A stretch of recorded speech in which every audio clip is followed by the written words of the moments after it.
الحمد لله نحمده ونستعينه ونستغفره ونؤمن به ونتوكل عليه ونعوذ بالله من شرور أنفسنا ومن سيئات أعمالنا من يهده الله فلا مضل له ومن يضلله فلا هادي له ونشهد أن لا إله إلا الله وحده لا شريك له ونشهد أن سيدنا وسندنا ونبينا ومولانا محمدا عبده ورسوله أرسله بالحق بشيرا ونذيرا وداعيا إلى الله بإذنه وسراجا منيرا أما بعد فأعوذ بالله من الشيطان الرجيم بسم الله الرحمن الرحيم لقد كان لكم في رسول الله أسوة حسنة صدق الله العظيم وقال النبي صلى الله عليه وسلم من أحب سنتي فقد أحبني وقال النبي صلى الله عليه وسلم من تمسك بسنتي عند فساد أمتي فله أجر 100 شهيد أو كما قال عليه الصلاة والسلام.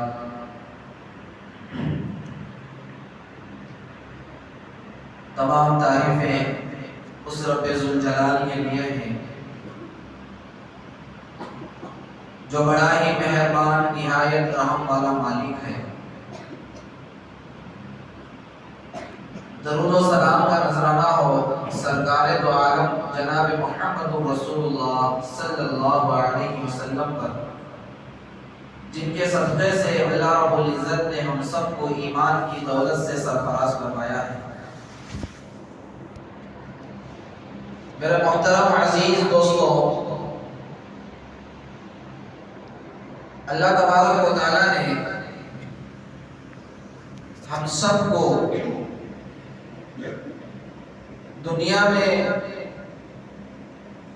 اللہ کے حق کو پہچان کر، بندوں کے حق کو پہچان کر زندگی گزارنے کے لیے بھیجا ہے.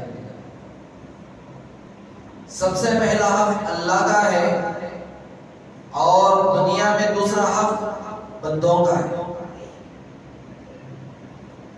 انسان کو چاہیے کہ انسان حقوق اللہ بھی ادا کرے اور حقوق العباد بھی ادا کرے. حقوق اللہ کیا ہے؟ حقوق اللہ یہ ہے کہ اللہ کے بتائے ہوئے احکامات پر، اللہ کے بتائے ہوئے طریقے پر جناب محمد رسول اللہ صلی اللہ علیہ وسلم کی شریعت مطہرہ کے مطابق زندگی گزارنا، یہ حقوق اللہ ہے، اللہ کا حق ہے. اللہ دنیا میں بھیجا ہی ہے اس لیے کہ بندہ اللہ کے حق کو پہچان کر اللہ کے بتائے ہوئے طریقے پر چلے،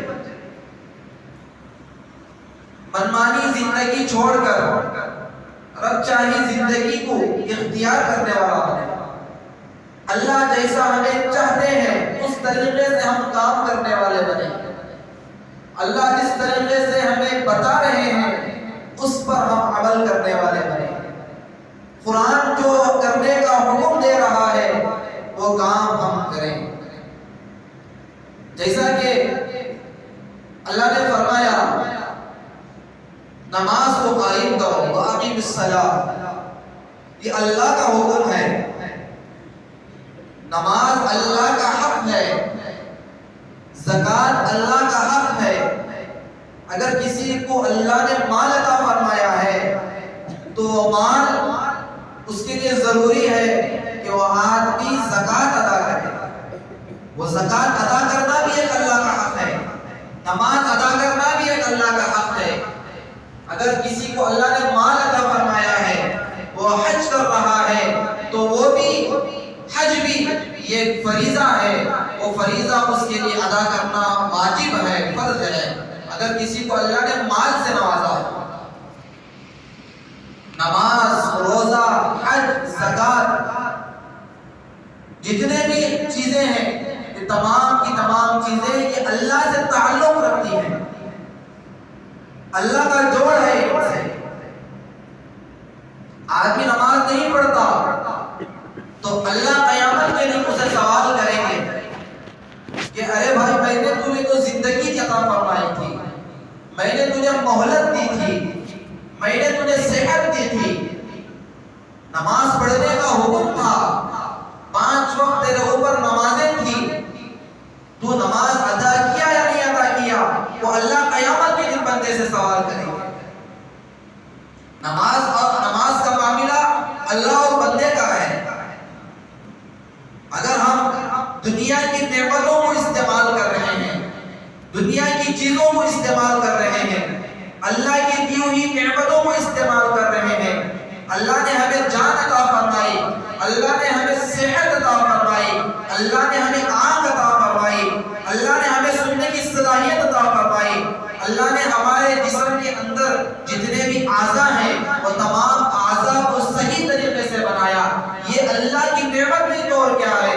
قرآن مجید میں اللہ نے فرمایا فَبِأَيِّ آلَاءِ رَبِّكُمَا تُكَذِّبَانِ، اے میرے بندے، تو میری کون سی نعمتوں کو جھٹلائے.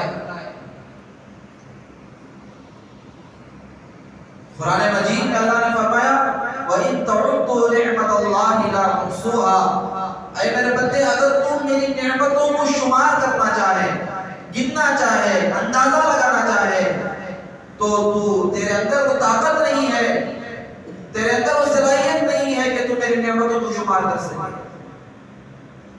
یہاں تک کہ فرمایا کہ پوری دنیا والے مل کر اللہ کی نعمتوں کو شمار کرنا شروع کر دیں تو پوری دنیا والوں کا کیلکولیٹر اور حساب و کتاب فیل ہو جائے گا.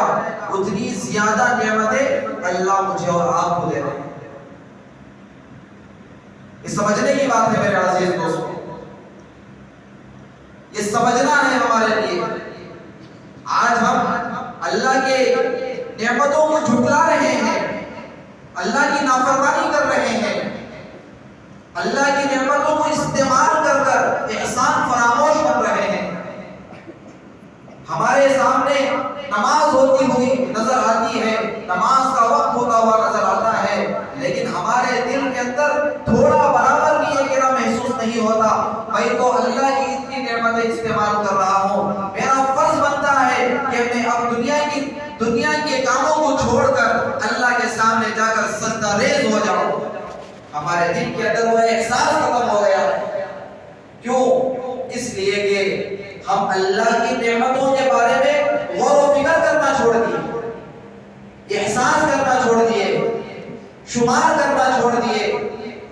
میرے عزیز دوستوں، جاؤ ہاسپٹلوں میں جاؤ، پتا چلے گا کہ کیسی بیماریوں میں لوگ ملوث ہیں، کیسی پریشانیوں میں لوگ ملوث ہیں، کیسے حالات سے لوگ دو چار ہیں. اللہ نے اپنے جسم کے اندر ایسے ہزاروں نعمتیں عطا فرمائی ہیں، اس کا ہم اندازہ نہیں لگا سکتے.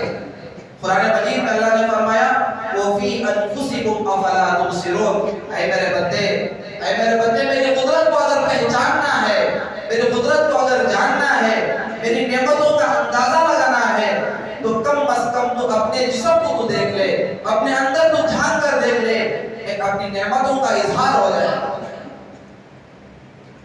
یہ زمین، آسمان، یہ چاند، سورج، یہ پوری اللہ کی وحدانیت کو بتا رہے ہیں، اللہ کی قدرت کو بتا رہے ہیں، اللہ کی طاقت کو بتا رہے ہیں.